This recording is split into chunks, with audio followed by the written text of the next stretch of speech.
Hi ನಮಸ್ಕಾರ, ಅಲ್ಲಿಂದ ನಾನು ಕನ್ನಡ ಚಾನಲ್ಗೆ ಸ್ವಾಗತ. ಇದು ತುಂಬ ಬೇಸಿಗೆ ಆಗಿರೋದ್ರಿಂದ ಎಷ್ಟೇ ತಣ್ಣಕ್ಕಿರೋಂಥ ನೀರು ಕುಡಿದ್ರೂ ತುಂಬ ಬಾಯಾರಿಕೆ ಆಗ್ತಾ ಇರುತ್ತೆ. ಯಾವುದಾದ್ರೂ ಜ್ಯೂಸ್ ಕುಡಿಬೇಕು ಅನಿಸ್ತಾ ಇರುತ್ತೆ. ಈಗ ಮನೆಯಲ್ಲೇ ತುಂಬಾ ಸುಲಭವಾಗಿ ರುಚಿಯಾಗಿ ಎರಡು ಬಗೆಯ ಜ್ಯೂಸ್ ಮಾಡೋ ವಿಧಾನ ನೋಡೋಣ. ಒಂದು ಟೊಮೆಟೊ ಜ್ಯೂಸು, ಒಂದು ಕರ್ಬೂಜ ಜ್ಯೂಸು. ಮೊದಲಿಗೆ ಟೊಮೆಟೊ ಜ್ಯೂಸ್ ಮಾಡ್ತಾಯಿದ್ದೀನಿ. ಟೊಮೆಟೊ ಜ್ಯೂಸ್ ಮಾಡೋದಕ್ಕೆ ಚೆನ್ನಾಗಿ ಹಣ್ಣಾಗಿರೋವಂಥ 2 ಟೊಮೆಟೊನ ತೊಗೊಂಡಿದ್ದೀನಿ. 2 ಟೊಮೆಟೊದಲ್ಲಿ 3 ಜನಕ್ಕಾಗೋಷ್ಟು ಜ್ಯೂಸನ್ನು ಮಾಡ್ಕೋಬೋದು. ಚೆನ್ನಾಗಿ ಹಣ್ಣಾಗಿರಬೇಕು ಮತ್ತು ಹುಳಿ ಇರಬಾರ್ದು. ಟೊಮೆಟೊ ಮೇಲೆ ಇರೋಂಥ ತೊಟನ ತೆಗೆದುಬಿಡ್ಬೇಕು ಸಪ್ರೇಟಾಗಿ. ಈಗ ಸಣ್ಣದಾಗಿ ಕಟ್ ಮಾಡ್ಕೋಬೇಕು. ಹಣ್ಣು ಯಾವುದೇ ಇಲ್ಲ ಅಂತ ಯೋಚನೆ ಮಾಡೋಷ್ಟಿಲ್ಲ, ಟೊಮೆಟೊ ಮನೆಯಲ್ಲಿದ್ದೇ ಇರುತ್ತೆ. ದಿಢೀರಾಗಿ ಮಾಡ್ಕೋಬೇಕಂದ್ರೆ ಟೊಮೆಟೊ ಜ್ಯೂಸನ್ನು ಮಾಡ್ಕೋಬೋದು, ತುಂಬಾ ರುಚಿಯಾಗಿರುತ್ತೆ. ಈಗ ಸಣ್ಣದಾಗಿ ಕಟ್ ಮಾಡಿದ್ದಾದಮೇಲೆ ಇದನ್ನು ಮಿಕ್ಸಿ ಜಾರಿಗೆ ಸೇರಿಸ್ಕೊಂಡು ನೈಸಾಗಿ ಗ್ರೈಂಡ್ ಮಾಡ್ಕೋಬೇಕು. ಈಗ ಸಣ್ಣದಾಗಿ ಕಟ್ ಮಾಡಿರೋಂಥ ಟೊಮೆಟೊನ ಮಿಕ್ಸಿ ಜಾರ್ಗೆ ಸೇರಿಸ್ಕೋಬೇಕು. ಇದಕ್ಕೆ 3 ಸ್ಪೂನಷ್ಟು ಸಕ್ಕರೆನ ಸೇರಿಸ್ತಾ ಇದ್ದೀನಿ. ಮೊದಲು 3 ಸ್ಪೂನ್ ಹಾಕ್ಕೊಂಡು ಆಮೇಲೆ ರುಚಿ ನೋಡಿಬಿಟ್ಟು ಇನ್ನೂ ಸ್ವಲ್ಪ ಬೇಕಿದ್ದರೆ ಸೇರಿಸ್ಕೊಬೋದು. ಈಗ ಅರ್ಧ ಹೋಳು ನಿಂಬೆಹಣ್ಣಿನ ರಸದಲ್ಲಿ ಸ್ವಲ್ಪ ಒಂದು ಸ್ಪೂನಷ್ಟು ನಿಂಬೆಹಣ್ಣಿನ ರಸನ ಸೇರಿಸಿದ್ದೀನಿ. ಈಗ ಇದಕ್ಕೆ ನೀರೇನು ಸೇರಿಸದೆ ಹಾಗೆ ಚೆನ್ನಾಗಿ ಗ್ರೈಂಡ್ ಮಾಡ್ಕೋಬೇಕು. ನೀರು ಹಾಕ್ಬಿಟ್ರೆ ಅಷ್ಟು ಚೆನ್ನಾಗಿ ನೈಸಾಗಿ ಗ್ರೈಂಡ್ ಆಗೋಲ್ಲ. ಅದಕ್ಕೋಸ್ಕರ ಮೊದಲೇ ಗ್ರೈಂಡ್ ಮಾಡಿಕೊಂಡು ಆಮೇಲೆ ಒಂದು ಗ್ಲಾಸ್ನಷ್ಟು ನೀರನ್ನು ಸೇರಿಸಿದ್ದೀನಿ. ರುಚಿ ನೋಡಿಬಿಟ್ಟು ಇವಾಗ ಚೆನ್ನಾಗಿ ಮಿಕ್ಸ್ ಮಾಡಿ ರುಚಿ ನೋಡಿ ಇನ್ನೂ ಸ್ವಲ್ಪ ಸ್ವೀಟ್ ಏನಾದರೂ ಬೇಕಿದ್ದರೆ ಸೇರಿಸ್ಕೋಬೋದು. ಇದು ಸ್ವಲ್ಪ ಸಪ್ಪೆ ಇದೆ, ಅದಕ್ಕೆ ಇನ್ನೊಂದು 2 ಸ್ಪೂನಷ್ಟು ಸಕ್ಕರೆನ ಸೇರಿಸಿ ಮತ್ತೆ ಗ್ರೈಂಡ್ ಮಾಡ್ಕೊಂಡಿದ್ದೀನಿ. ಈಗ ಟೊಮೆಟೊ ಜ್ಯೂಸು ರೆಡಿಯಾಗಿದೆ. ಈಗ ಇದನ್ನು ಸ್ಟ್ರೈನರಲ್ಲಿ ಶೋಧಿಸ್ಕೊತಾ ಇದ್ದೀನಿ.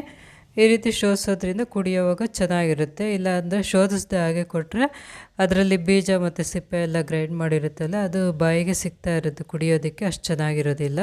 ನೋಡಿ, ಎಲ್ಲ ಶೋಧಿಸಿದ್ದಾಗಿದೆ. ಸ್ವಲ್ಪ pippe ಮಾತ್ರ ಉಳ್ಕೊಂಡಿದೆ, ಅದನ್ನು ಸಪ್ರೇಟಾಗಿ ತೆಗೆದುಬಿಡಬೇಕು. ನೋಡಿ, ಈಗ ಟೊಮೆಟೊ ಜ್ಯೂಸು ರೆಡಿಯಾಗಿದೆ.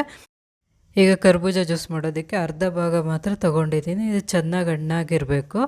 ಇದರಲ್ಲಿರೋಂಥ ಬೀಜನೆಲ್ಲ ಸಪ್ರೇಟಾಗಿ ತೆಗೆದುಬಿಡಬೇಕು. ಈಗ ಸ್ಪೂನಲ್ಲೇ ಒಳಗಡೆ ಇರೋಂಥ ತಿರುಳನ್ನೆಲ್ಲ ತೆಗೆದು ಪ್ಲೇಟ್ಗೆ ಹಾಕೋತಾ ಇದ್ದೀನಿ. ಚೆನ್ನಾಗಿ ಹಣ್ಣಾಗಿದ್ದರೆ ಈ ರೀತಿ ಸ್ಪೂನಲ್ಲೇ ತೊಗೊಂಬಿಡ್ಬೋದು. ಈಗ ಇದನ್ನೆಲ್ಲ ತೆಗೆದಿದ್ದಾದಮೇಲೆ ಇದನ್ನು ಸಣ್ಣದಾಗಿ ಕಟ್ ಮಾಡ್ಕೋಬೇಕು.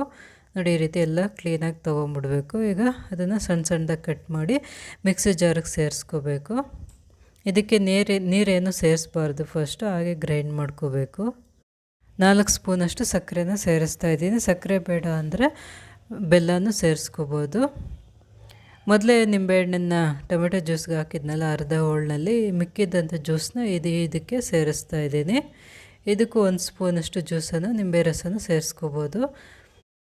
ಇದಕ್ಕೆ ನೀರೇನು ಸೇರಿಸ್ದೆ ಹಾಗೆ ಚೆನ್ನಾಗಿ ನೈಸಾಗಿ ಗ್ರೈಂಡ್ ಮಾಡ್ಕೋಬೇಕು. ನೀರು ಸೇರಿಸ್ಬಿಟ್ರೆ ಅಷ್ಟು ನೈಸಾಗಿ ಗ್ರೈಂಡ್ ಆಗೋಲ್ಲ. ನೋಡಿ, ಈಗ 1 ಗ್ಲಾಸ್ನಷ್ಟು ನೀರನ್ನು ಸೇರಿಸ್ತಾ ಇದ್ದೀನಿ. ಮತ್ತು ನೀರು ಸೇರಿಸಿದ್ಮೇಲೆ ಚೆನ್ನಾಗಿ ಮಿಕ್ಸ್ ಮಾಡಿಬಿಟ್ಟು ರುಚಿ ನೋಡಿ ಇನ್ನೂ ಸ್ವಲ್ಪ ಸ್ವೀಟ್ ಏನಾದರೂ ಬೇಕಿದ್ದರೆ ಸೇರಿಸ್ಕೋಬೋದು. ಇಲ್ಲಿ 1 ಸ್ಪೂನಷ್ಟು ಸಕ್ಕರೆನ ಸೇರಿಸ್ತಾ ಇದ್ದೀನಿ. ಸಕ್ಕರೆ ಸೇರಿಸಿದಾದ್ಮೇಲೆ ಮತ್ತೆ ಒಂದು ಸಲ ಗ್ರೈಂಡ್ ಮಾಡ್ಕೋಬೇಕು. ಈಗ 2 ರೀತಿಯ ಜ್ಯೂಸು ರೆಡಿಯಾಗಿದೆ. ಇದನ್ನು ಶೋಧಿಸೋದೇನು ಬೇಕಾಗಿಲ್ಲ, ಹಾಗೆ ಸರ್ವ್ ಮಾಡ್ಬೋದು. ಈಗ 1 ಚಿಟಿಕೆಯಷ್ಟು ಉಪ್ಪನ್ನು ಸೇರಿಸ್ತಾ ಇದ್ದೀನಿ 2 ಜ್ಯೂಸ್ಗೆ. ಐಸ್ ಕ್ಯೂಬ್ಸನ್ನು ಸೇರಿಸ್ತಾ ಇದ್ದೀನಿ. ಏಲಕ್ಕಿ ಪೌಡರನ್ನು ಸೇರಿಸ್ಕೋಬೇಕು. ಎಲ್ಲ ಸೇರಿಸಿದಾದ್ಮೇಲೆ ಚೆನ್ನಾಗಿ ಮಿಕ್ಸ್ ಮಾಡಬೇಕು. ಈಗ ತುಂಬಾ ರುಚಿಯಾದಂಥ 2 ರೀತಿಯ ಜ್ಯೂಸು ತಯಾರಾಗಿದೆ. ಈ ರೀತಿ ಜ್ಯೂಸನ್ನು ಮಾಡಿ ಒಂದು ಬಾಟ್ಲಲ್ಲಿ ಹಾಕಿ ಫ್ರಿಜ್ಜಲ್ಲಿಟ್ಟರೆ ನಮ್ಗೆ ಬಾಯಾರಿಕೆ ಆದಾಗ ಕುಡ್ಕೊಬೋದು. ಈ ವಿಡಿಯೋ ಇಷ್ಟವಾದಲ್ಲಿ ಲೈಕ್ ಮಾಡಿ, ಕಮೆಂಟ್ ಮಾಡಿ, ಶೇರ್ ಮಾಡಿ, ಸಬ್ಸ್ಕ್ರೈಬ್ ಮಾಡಿ.